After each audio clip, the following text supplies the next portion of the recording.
Si Ritsin, tell him he's a buzzer. Ay! Alam ko na po yan, si Ritsin. Oh. Alam ko na po yan. Ano yan? Under, ano ko, monitoring. Si Regine Basher! Under monitoring, nako May nagsabi na may nagsusumo kay kuya na si Regine the Basher. Ngayon, under monitoring na si Regine. Si Ritsin po, under monitoring ko yan. Patay. Huwag mag-alala. Akong bahala dyan. Patay. Araw-araw po, doon ako kay na Biancy, magbantay. Patay. Alamin ko lahat yung paligid, may mga tao na sa paligid niya. Araw-araw po, mapunta ako doon. Araw-araw yan guys Yan ang sabi ni Kuya Bal, araw-araw babantayan si Beyonce.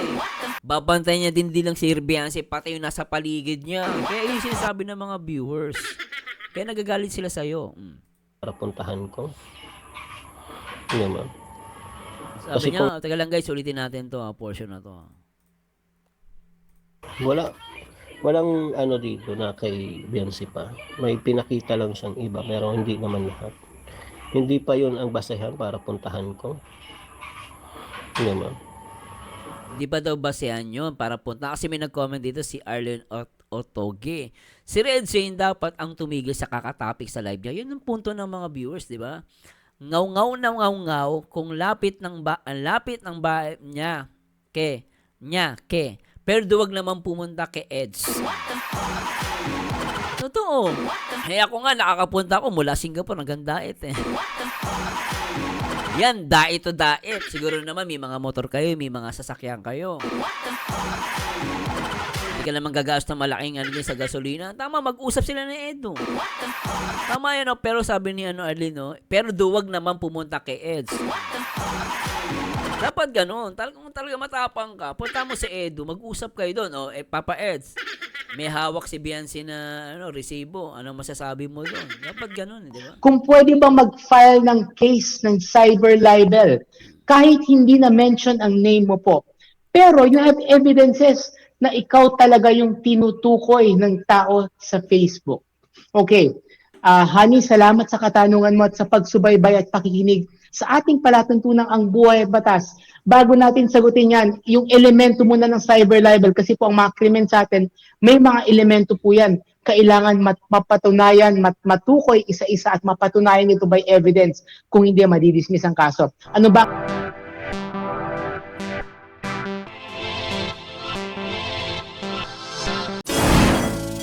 Yon, at magandang araw po nga sa inyo lahat. Ito po ang paborito niyo rektora, nag-iisang baliw pero nakakaliw ang nag-iisang Marzano TV 2.0. At ngayong araw guys, grabe talaga hindi matapos-tapos to. Pero anyway, i-react po natin, talo naman hindi po ito. At eto na nga, Kuya Bal Santos Matubang nagsalita na tungkol kay Red Zane. No, at may babala si Kuya Bal Santos Matubang kay Red Zane. Kasi nga, sa mga mababasa nyo po sa mga live na mga sa live comment section, makikita nyo po doon at mababasa ninyo. At even sa mga comments ko po, sa misa sa mga comments ko po, nababasa ko na si Red Zane daw ay binabash si Papa Eds. Ako naman, hindi pa ako basta-basta naniniwala at hindi ko po nakikita kasi unfair naman sa tao. Syempre, disclaimer lang po, nandito po tayo to react lang po. Hindi tayo nakikipag-away. And wala po akong personal guide kay Red Zane. And I have respect sa kanya. Pero, try po natin panoorin mamaya yung kanyang live. And i-analyze po natin, no? Kung talagang naninira ba siya, baka hindi naman po siya naninira, no?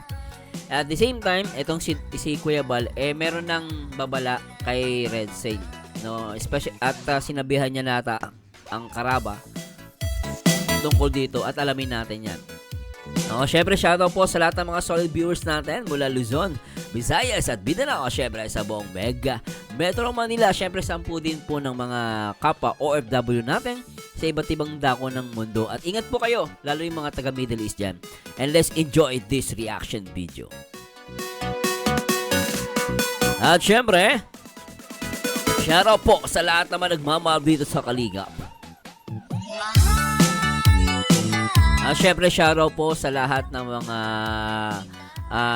Kalingap partners, reactors sa panguno yan ni Kuya Bal Santos Matubang, Ate Edna. At syempre, ang nag-iisang director, nag-iisang Kalingap Rob. So anyway guys, pakinggan natin. At syempre, huwag niyo kalimutan na mag-like, comment, and subscribe. At panoorin natin ito guys. Talang sa EDC. Ha? Malaki yung nabulo ko po. Nasa 50 plus. Nabulo ko. Higit pa ata. Kasi 130 lang yung nakuha ko sa sponsorship. Sa akin pa yung 10,000 doon. Magkano yung gastos natin doon? Wala ko lang 200,000. 180 plus. Oh, nabulo ko yun. Bakit? Kasi love ko ang EDC.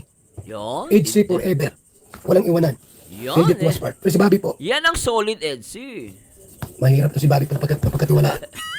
Kaya pala ay wala nang report kay Kalinga Prabay, almost 4 months na. Ay, bro Bobby, Ano ba yari si ka.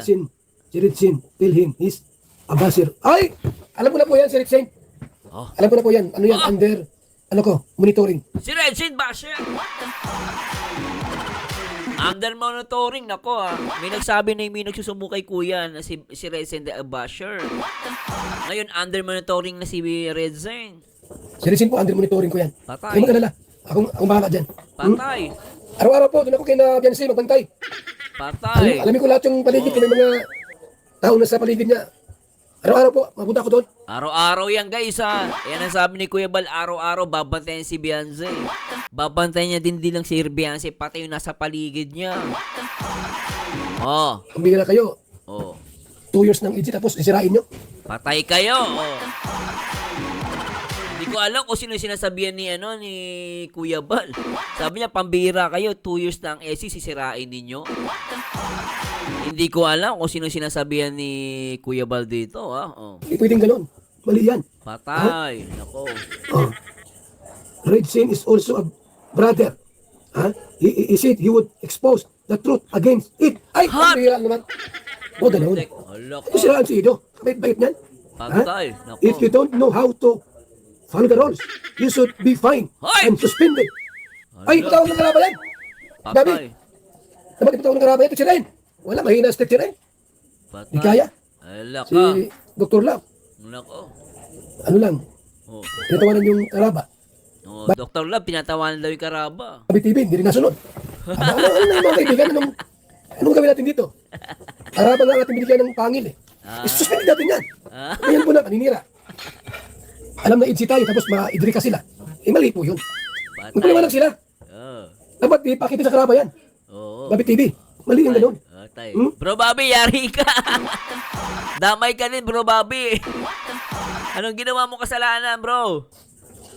Just itchy forever. Ha? May ulam na? So, ayan na guys, putulin na natin to. Punta naman tayo dun sa live ni Red Zane.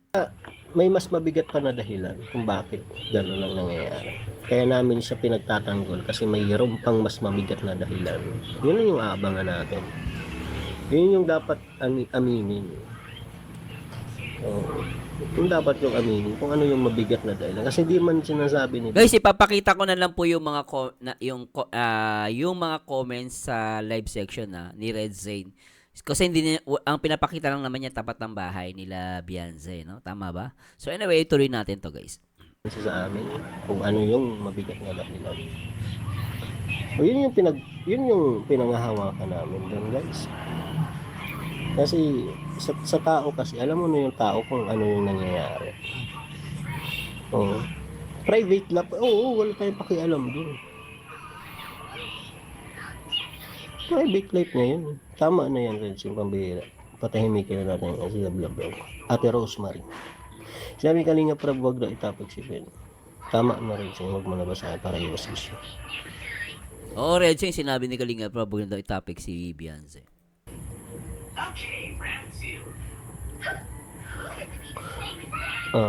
Ako nga baliw sa love team. Viewers ang nagpalala pero sa wag niyo nang itapik, sabi ni Kuya Bar. Stop. Bakit viewers? Alam mo, napapansin ko lagi na lang nasisisi yung viewers.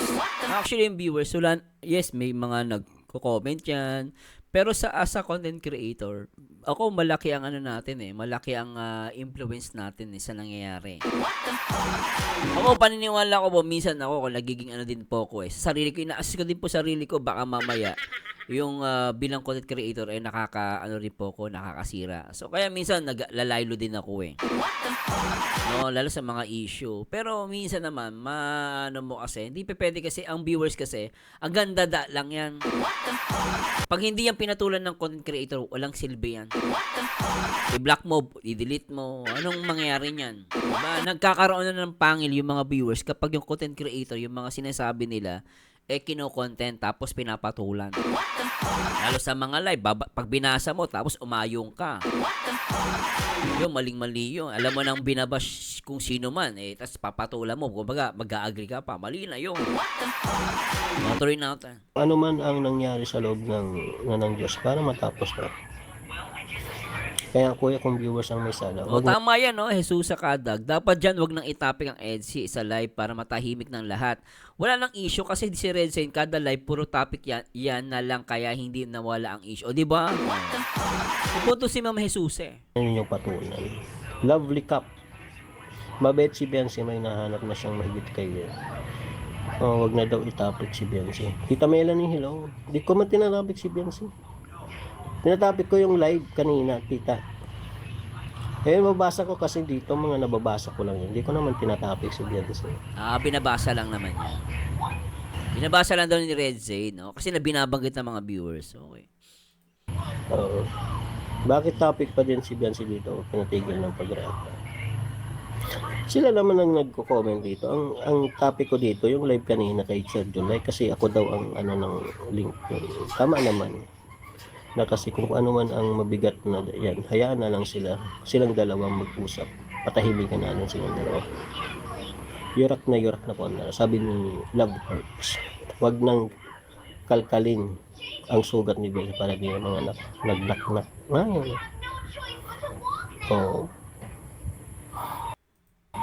Hindi. Kasi may mga kasi doon ate. Ito papaliwanag ko.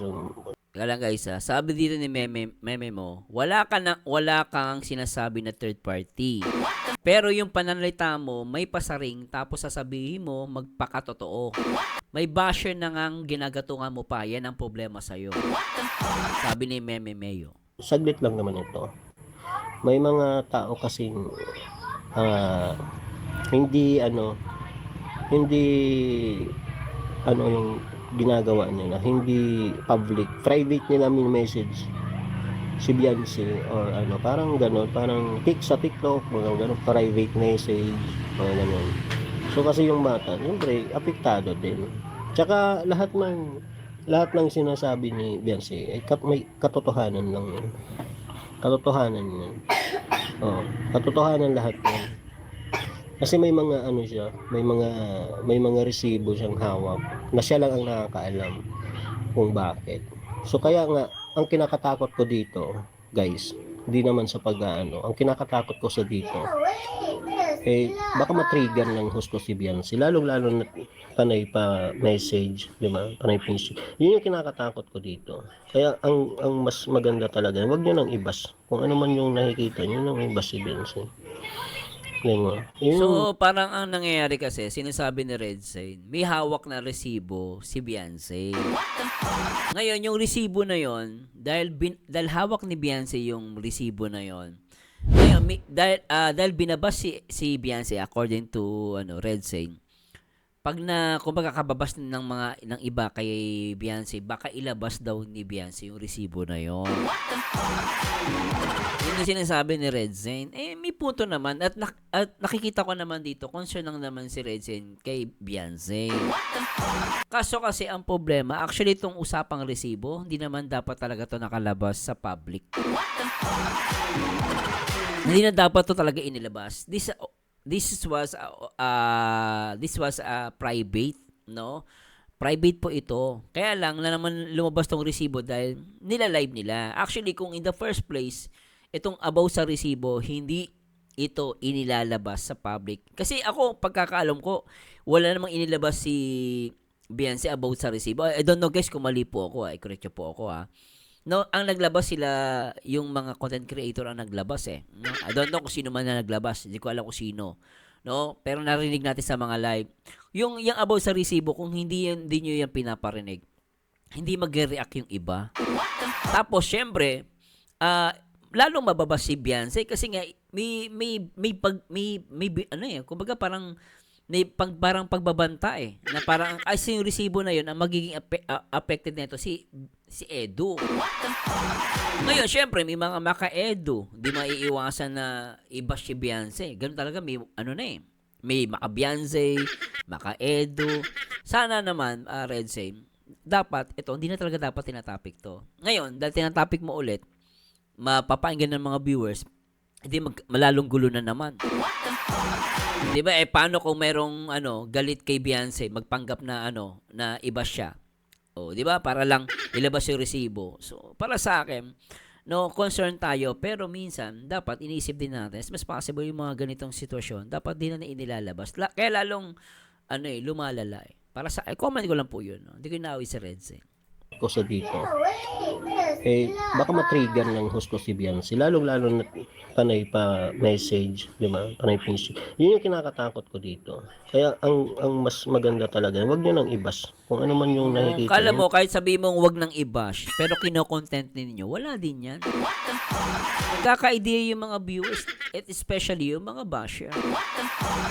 Lalong gugulo yan. Kaya sabi mo, wag na nyo i-bash si Beyonce, di ba? Sabi niya, wag i-bash si Beyonce. Kahit anong sabi mo dyan, di makikinig sa'yo yan. Kasi nga, may napapakinggan sila. Kung wala sila mapapakinggan, walang mga feed yan mga yan. Wala eh. Alam na mga, ako, nalaman ko na ngayon na may resibo talaga si Beyonce. So, makikurious ako lalo.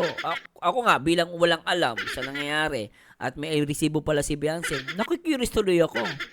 O, diba? Ilbis na nananahimik ako. Ganoon lang yun. Dapat din yung kinokontent. Ano yung basi Beyonce? Yung sino pa natuturo kay Beno na mag-try? Matapos ang issue both side kung hindi pag-usapan. Yan pa yan. Oo, tama. O, di ba matatapos yung issue kung hindi pag-uusapan? Sino comment nun? Tama yung binasa ni Red Zane, no? Bakit si Pong umamin? Ayun, si Love Hurts. Matatapos ang issue both sides kung hindi na pag-usapan pa yan. Dapat po ang dapat na po tao, ano ba yan? So, ibig sabihin, tama si Love Hurts. Shout kay Love Hurts. Totoo yun. Kaagad na may girlfriend siya, dapat siya ganun. Kala ko lahat ng bulong mo totoo. Lahat ng bulong ko, guys, totoo. Totoo yun. Oo, totoo yun. Yung bulong daw niya, totoo. Papaliwanag ko yun pag tapos ng ilang taon. Oo, kasi kapag tapos ng issue. Mapapaliwanag. Ba't ilang taon pa? Hindi, sabi kasi ni Kuya Bal, si Papa Eds, hindi pa daw naniligaw, di ba? Nagnakaw ng halik. Pero yung sa bulong nila Red Zane, parang magkaiba. So, tama, hintayin natin yung paliwanag ni Red Zane. Abangan natin. Totoo yan. Papaliwanag ko yun pag tapos ng ilang taon. Kapag tapos ng issue. Mapapaliwanag ko sa inyo yun. Totoo lahat ng bulong ko. Hindi. Dapat paliwanag mo na para matapos na Red Zane. Kasi pag pinaliwanag mo yan after ng issue ulit yan. Baka mamaya may masabi ka na. Ngayon pa lang sabihin mo na kung about dun sa bulong mo, totoo ba o hindi. Kasi pag patapusin mo yung issue, tapos binanggit mo yan, issue na naman ulit yan. Maganda, ipaliwanag mo kung totoo ba yung mga bulong mo. Kasi yung bulong ni Kuya Bal, parang feeling ko magkaiba kayo sa bulong mo. So, para saan naman to? Suggest ko lang kay Red Zane. Sabihin mo na, para habang mainit yung issue, tapos para isang isang buhos na lang. Para at least pag natapos na to, tapos na talaga. Wala nang issue, di ba? Kung mahal nyo po ang EDSI, tama, wag nyo lang silang i-bash. Nakalive si Kuya Bal. Maganda, wag lang ilagay kung gusto nyo. Tapos ang issue, baka pwede wag pag-usapan sa nyo. Sabi ni Jesus sa kadag, bulong ni Red Zane, fake news yan. Nako, tindi ng comment Melinda Dialca, shout out. Sino po ang nagtuturo? Di ko alam kung sino baga. Kung gusto makipagbalikan ng LC, wag na itapit kay Beyonce kay Edo para makapag-isip silang dalawa. Tama yun. Maganda yung mga ko, binabasa naman pala ni Red Zane yung magagandang comments. Akala ko puro basya binabasa. Hindi naman po. Ante naman ka Red Zane. Sabi ni Ma'am Jocelyn, bakit parang wala nang naniniwala sa'yo kaya nakakatamad na sa'yo manood? Grabe na. Pag-isip sila dalawa. Annabel Lanutan, mabait, maganda, mapagmahal sa magulang, marunong sa bahay, may respeto sa kayo, sa lahat ng katangian ng isang babae. Marites Lapos, yan ang mahirap Kalinga Predsel. Isang lugar lang sila ni Eds, ba't di mo magawang puntahan si Eds? Kausapin, kailangan ba talaga na live? Ba't parang duwag ka kung may proof? Walang ano dito na kay Beyonce pa. May pinakita lang siyang iba, pero hindi naman lahat. Hindi pa yun ang basehan. Alam nyo, totoo lang Red Zane, pasensya ka na. Para sa akin, disrespectful kay Beyonce yung ganun. Actually kasi, sabi na natin, merong ebidensya si Beyonce, pero si Beyonce nga, hindi naman niya tinatopic or hindi niya pinopost yung mga ganito eh. Kayo yung nagpo-post ng mga ganito na kesyo may hawak si Beyonce, may ganito ganyan. Dapat hindi kayo nakikialam dito kasi sa private life nila ni Papa Eds. Kung may problema si Papa Eds sa si Beyonce, dapat i-advise niyo si Beyonce na make it private. Kaso kino-content nyo kasi. Kaya yun yung sinasabi ng mga viewers. Kaya nagagalit sila sa'yo. Para puntahan ko. Hindi naman. Sabi niya, taga lang guys, ulitin natin to portion na to. Walang ano dito na kay Beyonce pa. May pinakita lang siyang iba, pero hindi naman lahat. Hindi pa yun ang basehan para puntahan ko. Hindi naman. Di ba daw basehan yun para punta? Kasi may nag-comment dito si Arlen Otoge. Si Red Zane dapat ang tumigil sa kakatapik sa live niya. Yun ang punto ng mga viewers, di ba? Ngaw-ngaw na ngaw-ngaw kung lapit ng bahay niya. Pero duwag naman pumunta kay Eds. Totoo. Ako nga, nakakapunta ako mula Singapore hanggang Daet eh. Yan, Daet to Daet. Siguro naman may mga motor kayo, may mga sasakyan kayo. Hindi ka naman gagastos ng malaking sa gasolina. Tama, mag-usap sila ni Edo. Tama yan, pero sabi ni Arlene, pero duwag naman pumunta kay Eds. Dapat ganun. Talaga matapang ka. Punta mo si Edo, mag-usap kayo doon. Papa Eds, may hawak si Beyonce na resibo. Anong masasabi mo doon? Dapat ganun, di ba? Kasi kung totoo man yun na ginawa niya, siya yung pusang pupunta dito kila Beyonce. Hindi, kasi nakikialam ka nga dyan. Red Zane kasi nakikialam ka sa usapan ni Beyonce saka ni Edo. Ngayon, kung nakikialam ka, hindi ka lang pupunta sa side ni Beyonce.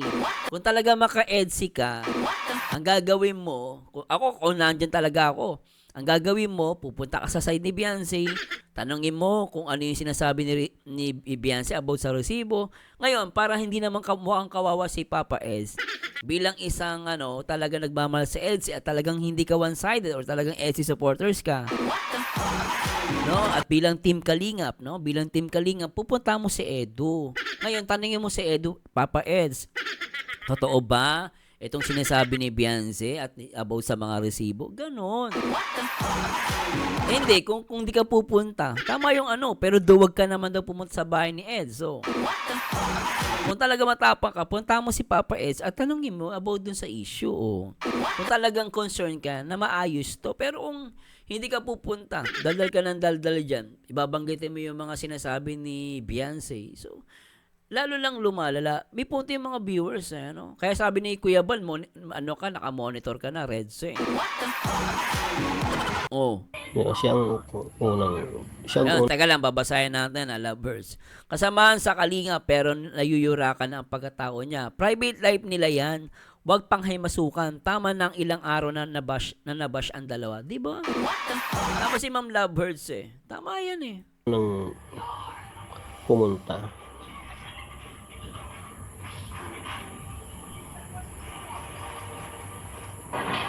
Dait lang yan, puntahan mo.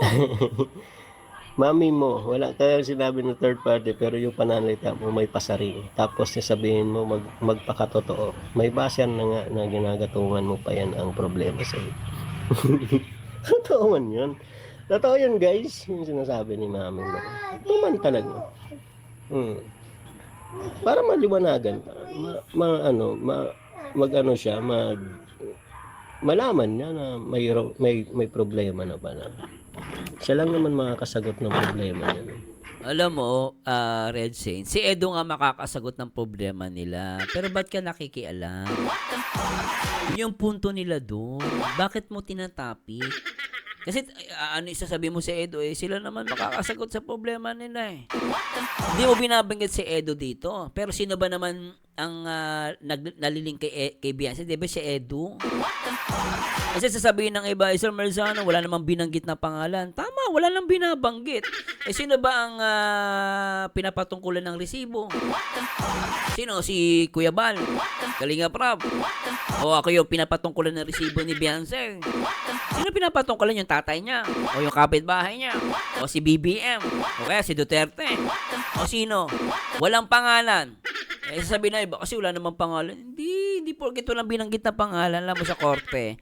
Sa korte, kahit wala kang binanggit na pangalan, pero yung description ay tumutugma doon sa taong pinatutungkulan, ibig sabihin siya yun.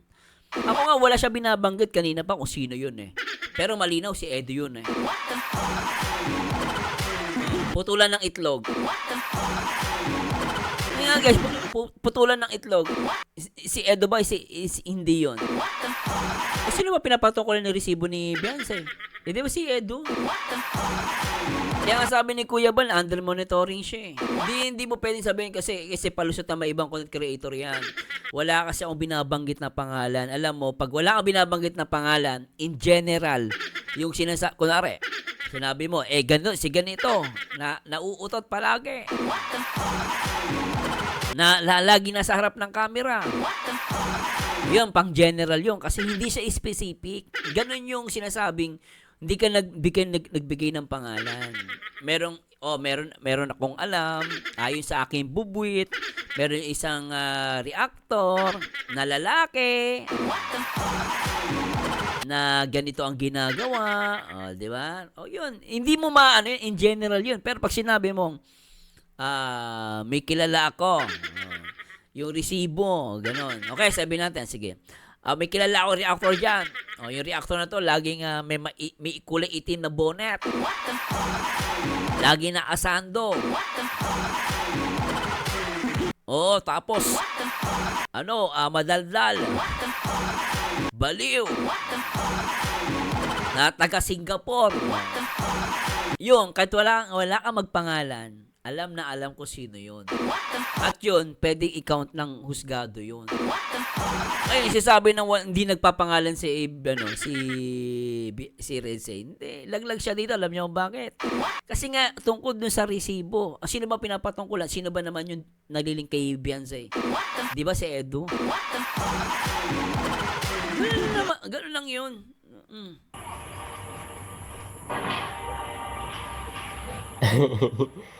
Mami mo, wala kaya sinabi ng third party pero yung pananalita mo may pasaring. Tapos sasabihin mo magpakatotoo. May baser na nga na ginagatungan mo pa yan ang problema sa iyo. Naku, tama yung sinabi no, mami mo. Kasi, sino ba ang pinapatungkulan mo ng third party? Sino ba ang topic niya? Di ba si Beyonce? Sino ba ang ni Beyonce? Di ba si Edo? Ayun, third party. Pag sinabi mo third party, sino ang pinapatamaan mo? Di ba ang EDC? Huwag mo sabihin Jongkar yun. Huwag mo sabihin may Chris. O kaya Pranjoy. Walang pangalan, pero yung description, tugmang-tugma. Kahit magsan tayo magpunta sa korte. Ay, hindi mo mapapatunay, ikaw pa malalaglag. Maniwala ka sa akin, description po. Ayaw nyo maniwala, paliwanag ko sa inyo ha. Yung katanungan kasi po, naninibago pa rin po ako, pero sige pa yan. Basahin natin yung katanungan ng galing kay Honey. Ang tanong ni Honey, good evening po, I'm from Mindanao. Ask ko lang po sana, kung pwede bang mag-file ng case ng cyber libel kahit na hindi na mention ang name mo.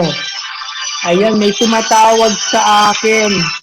Isa-silent mode ko ang telephone ni Honey. Ask ko lang po sana kung pwede ba mag-file ng case ng cyber libel kahit hindi na mention ang name mo po. Pero you have evidences na ikaw talaga yung tinutukoy ng tao sa Facebook. Okay. Honey, salamat sa katanungan mo at sa pagsubaybay at pakikinig sa ating palatuntunang Ang Buhay at Batas. Bago natin sagutin yan, yung elemento muna ng cyber libel, kasi po ang mga krimen sa atin, may mga elemento po yan. Kailangan mapatunayan, matukoy isa-isa at mapatunayan ito by evidence, kung hindi madidismiss ang kaso. Ano ba ang elemento ng cyber libel? Una, merong isang post na ginawa sa social media. Okay. Post na ginawa sa social media. So pasok yan yung post, hindi lang yung post ng letra, pati yung pagla-live kasama yan. As long as nag-post video, text message, po, pasok yan, okay? Pangalawa, yung post na to, isang tungkol sa isang bisyo, krimen o depekto or ginawa or hindi ginawa na nakakapanira ng imahe o reputasyon ng isang tao. Ayan. So yung kung sinasabi nila may third party at dahil kunwari ito guys usapan lang po ito for the sake of argument. Si Edo yung pinapatungkulan. Tapos si Edo ay Kalingap charity vlogger. Ibis na nakakapag-vlog siya na maayos, nadama yung views niya, nasira yung kanyang image, nasira yung tiwala ng mga followers niya sa kanya, may nag-unsub, nag-unfollow. Basta napil ni Papa Eds na nasiraan siya. Pasok to. Pasok to sa kaso. Oh. Pangatlo, kailangan tukoy yung tao doon. Ang sabi ng batas natin, identified or identifiable. Hindi sinabi na kailangan ng hindi sinabi na kailangan ng pangalan na nakalagay doon, basta identified or identifiable. And syempre, identified o unidentifiable yan. Unidentifiable. So, pwedeng identify o hindi. Yan, sorry, nabubulol ako. Sorry po. Kung post ito, gumagamit ka ng internet or communication or telecommunications device, mga apps, tumataas ang penalty nito. Ang penalty po ng cyber libel, 4 years, 2 months, and 1 day hanggang 8 years ng pagkakakulong. So, Honey, bilang sagot sa katanungan mo, pwede ka ba magsampa ng cyber libel kahit hindi ka nakalagay yung pangalan mo doon? Yes, pwede. Ang sabi nga ng batas natin kasi identified or identifiable. Ano bang ibig sabihin nito? Hindi kailangan na nakalagay yung pangalan mo doon. Basta yung isang tao, bukod sa inyong dalawa na nakakita ng post, ay matutukoy ka bilang tao na pinapatunguhan ng post. So ano bang ibig sabihin nito? Pag naglagay ba ako ng post na si Mr. X magnanakaw, tapos merong isang may hugot na naapektuhan Ayan. yung bang may hugot na yun pwedeng magdemanda sa'yo ng cyber libel, hindi, kulang yun. Kailangan identifiable, meaning merong mga elemento ng post na sadyang sa'yo lamang. Kunwari, nakalagay sa post, hoy ikaw na may balat sa noo at merong ito sinasabi ko sa inyo kanina. kalbo, manggagancho ka, gagantihan ka rin ng gagantihan kita, parang ganon. So meron dong mga elemento ng post na matutukoy yung tao. Unang-una, may balat, tapos pangalawa, kalbo. Kung sa mga descriptions na to matutukoy ka bilang yung tao na pinapatamaan ng post na to, pwede ka magsampa ng cyber libel. Now, ano bang ebidensya kailangan mo dito? Kailangan mo ng isang tao na magsasabi na pag tiningnan yung post, ay, kilala ko yung pinapatunguhay ng post na yun. Ikaw yun. Yan. So, isa live ni Red Saint, karamihan nagsasabi si Papa Eds. Ang laki ng laban ng mga kung if ever may magdedemanda ng cyber libel, no. Kung mapapatunayan guys, kung mapapatunayan, no. yun yung magiging ebidensya mo para magsampa ng cyber libel. Tandaan po natin kung cyber libel po ang pinag-uusapan, kailangan po public yung post. Ibig sabihin, bukod sa'yo, tsaka dun sa tao na nag-post na yun, meron pang ibang tao na nakakakita at pwede mag-identify o authenticate ito. At may mag-aano sa'yo. Hindi lang yung miss ko na, ako yung sinasabihan, pero yung may mga nakapanood, nakabasa, na alam nila ako pinapatungkulan. Malaking laban yun. Tip lang po, kung kayo ay magsasampa ng cyber libel na kaso, kailangan po ng screenshot. Pero hindi basta-basta screenshot. Screenshot po sana ng galing sa browser. Hindi yung galing sa app lang. Kasi pag gumamit po kayo ng app, wala pong URL yun. Yan, yung sinasabi po niya yung nasa taas ng ano niya po, yung www. Ganon. I-copy niyo po yun. Tapos yung i-record niyo din.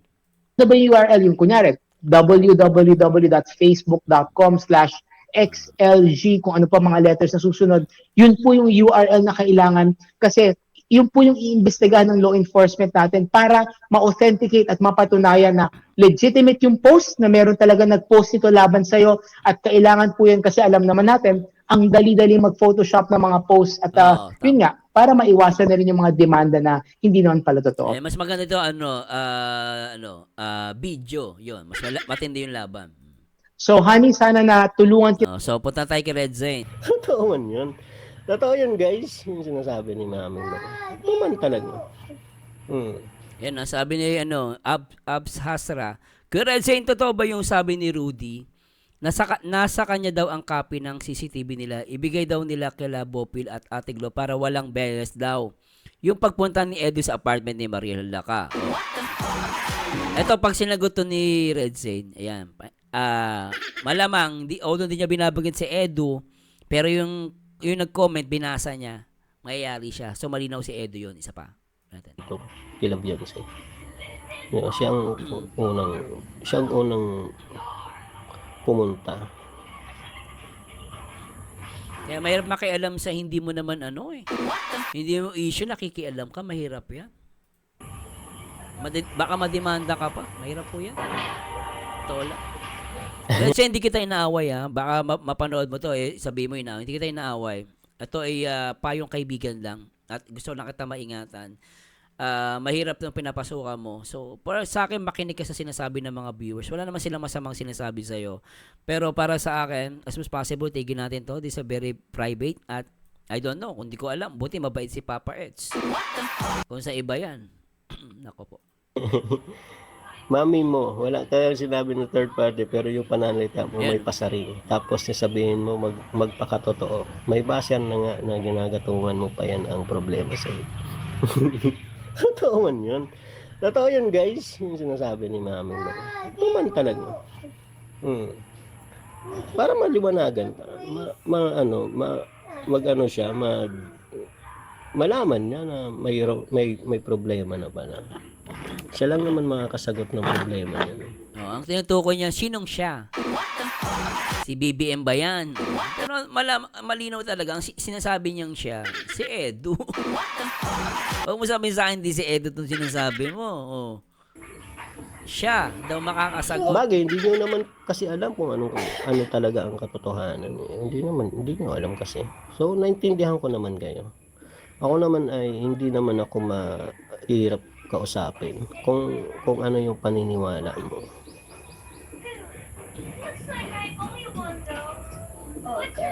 Diba?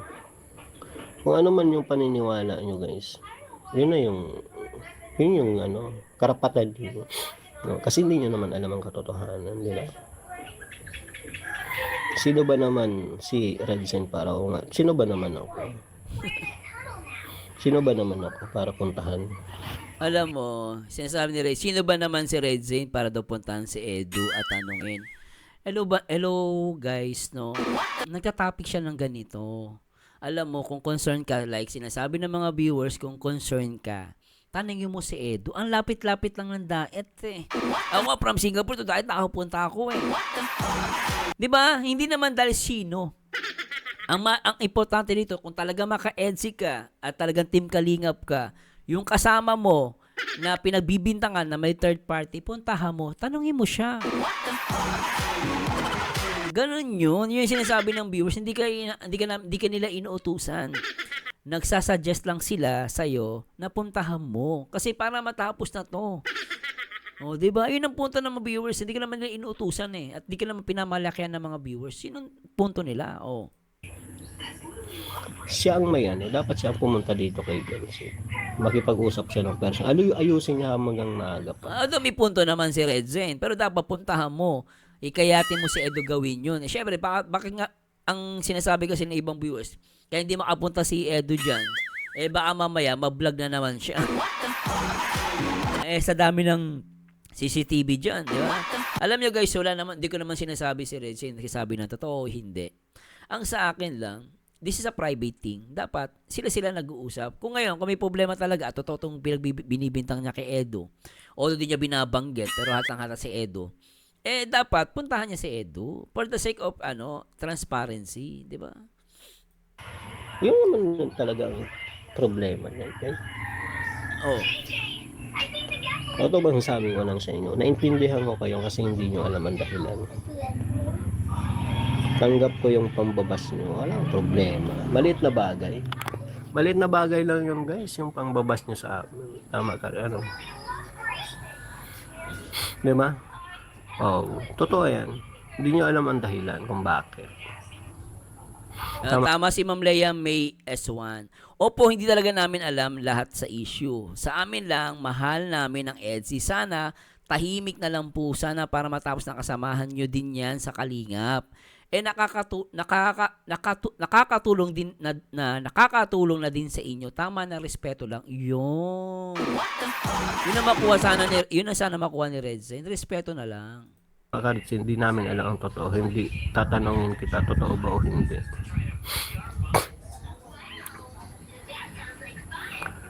Sila po ang may karapatang sumagot ng katanungan mo, Mark Tanola. Sila ang may karapatan magsagot sa tanong nyo.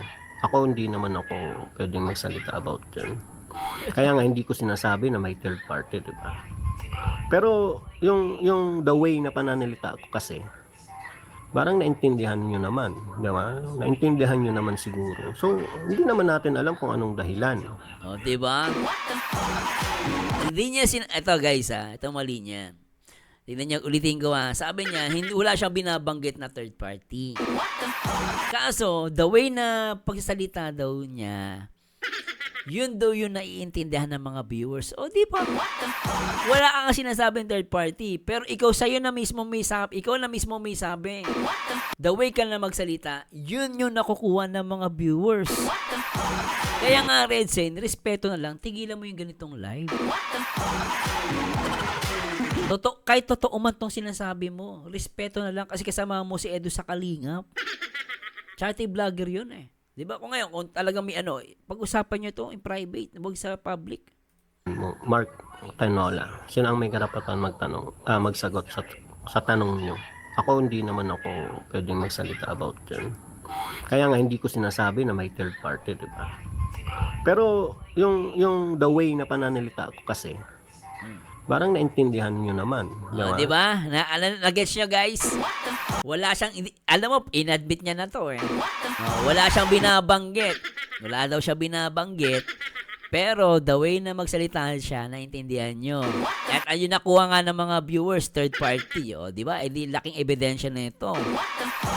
Ito yung hindi nagigets ng ibang mga content creator. Akala nila, porque hindi sila nagbabanggit ng ganto, ganyan. Pero, akala kasi nila ngayon yung mga content creator. Akala nila, porque hindi sila nagbabanggit. Pero napaka-specific. Minsan nilalaglag nila yung sarili nila. Pero, yung the way na pananalita ko kasi, parang naintindihan nyo diba? naman. Diba? Naintindihan nyo naman siguro. So, hindi naman natin alam kung anong dahilan.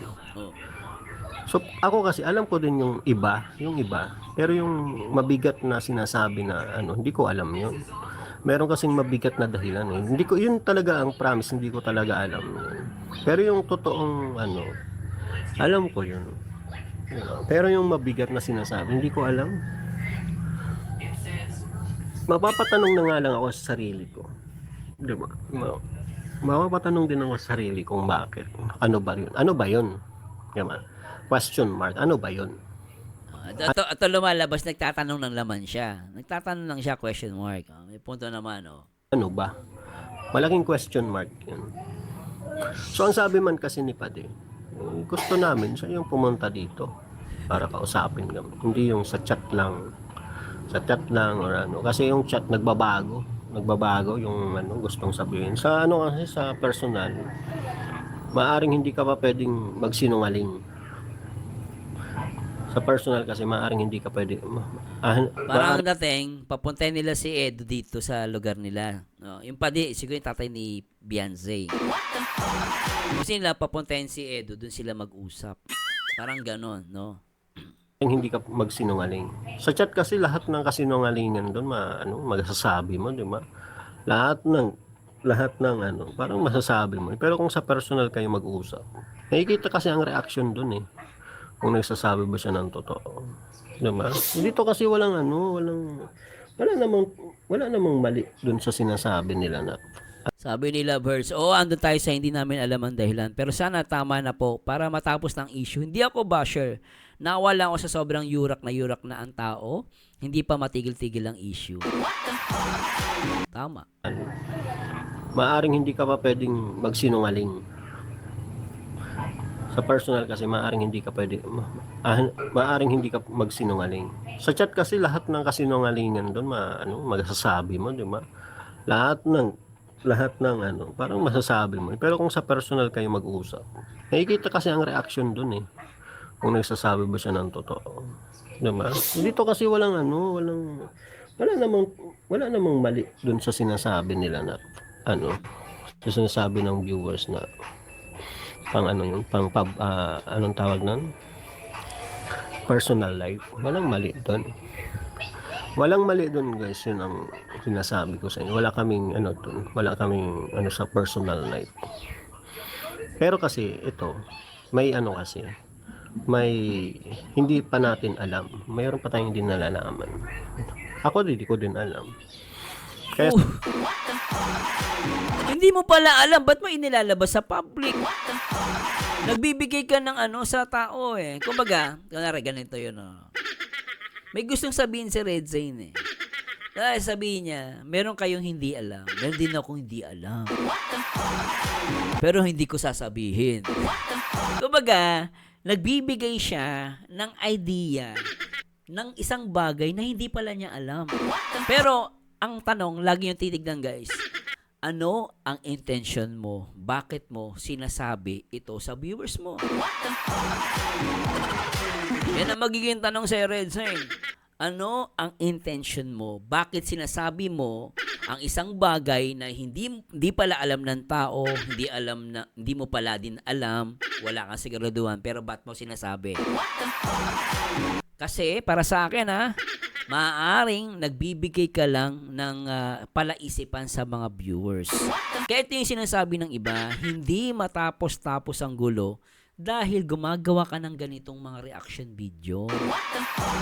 Na nagko-comment ka kuno, pero nagtatanim ka sa mga viewers. Ako, alam mo, hindi ko alam talaga yung totoong nangyari. Mabigat na lang yan ang dahilan eh. Pero nagbibigay ka ng palaisa pa. Yun yung mali. Yun yung sinasabi ng mga viewers. sabi ni Biancy, hanggat pag hindi sila tumigil sa kakabas sa akin or baka ba sa tingin mo, Redsin, kung mababas si Edge, masaya ba si Redsin? Matanong lang kasi nakausap ni Ben, stop bashing kay Edge, pero ikaw, ewan ko sa iyo. Ate Arlene Ortoque, stop reaction yun doon sa mga gumagawa ng ikakabas niya. Tsaka yung sinasabi niya na si Biancy parang nagbabanta na may ilalabas, no? Pag ilalabas niya yung kapag tuloy-tuloy yung pambabas sa kanya. Alam mo, hindi ko nakita si Biancy nag-post eh. Bakit natin to nalalaman? Sinong reason? Hindi ba si Red Zane? Si Biancy nga, hindi niya siya nagpo-post eh. Baka sinasabi lang yan I don't know kung sinabi pa talaga ni Biancy yan. O kung sinabi ng Biancy yan, dapat hindi niya binabanggit sa public yan eh. Kasi baka private life lang nila yung sinasabi. Kung ba, nag-uusap si Biancy si Red Zane. Baka nag-uusap, ito naman si Red Zane, tinatopic niya. Wala na, malala talaga. Hi guys, maraming salamat po sa Diyos. And kay Red Zane, wag ka magtampo sa akin bro. Nothing personal ito, nag-react lang ako. No? Pero kung nasaktan ko yung loob mo, pasensya ka na. Pero ako masasabi ko lang sa iyo, pakinggan mo yung sinasabi ng mga viewers sa iyo. At yun na nga, under monitoring ka na ni Kuya Bal. So sana mag-ingat ka na, Red Zane. At talagang malinaw na yung mga dinidiscuss mo sa live mo ay private live ni Edu tsaka ni Biancy. Hindi ka man magpangalan, pero kitang-kita sa description. At kung gusto nyo talaga tumahimik to, sana itigil nyo yung mga ganitong mga pasaring sa mga live. Ito guys, comment ko lang sa kanya to. Pero nakikita ko yung pagmamahal ni Redzen kay Beyonce. Nakita ko yung pagmamahal ni Redzen kay Beyonce. Ako, hindi ko yun inaalis sa kanya. Siguro, talagang mahal na mahal niya yung Batalero family. Ngayon, kung meron man lang silang alam, totoo man o hindi, ang masasabi ko lang, iba ang totoong buhay sa social media. Hindi lahat ng totoo ilalabas sa social media. Dapat to inaayos privately, hindi kino-content. Kasi in the end, hindi lang naman ang kawawa dito si Beyonce, totoo lang. Kawawa din dito si Papa Eds. Hindi po natin alam ang buong istorya.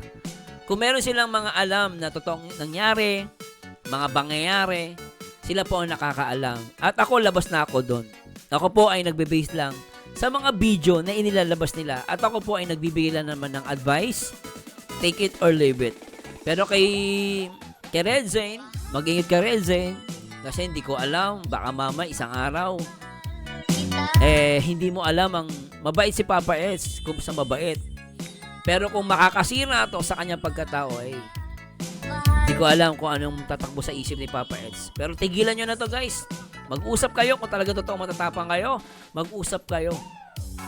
No? At huwag mong sabihin na si Papa Eds hindi makapunta dyan.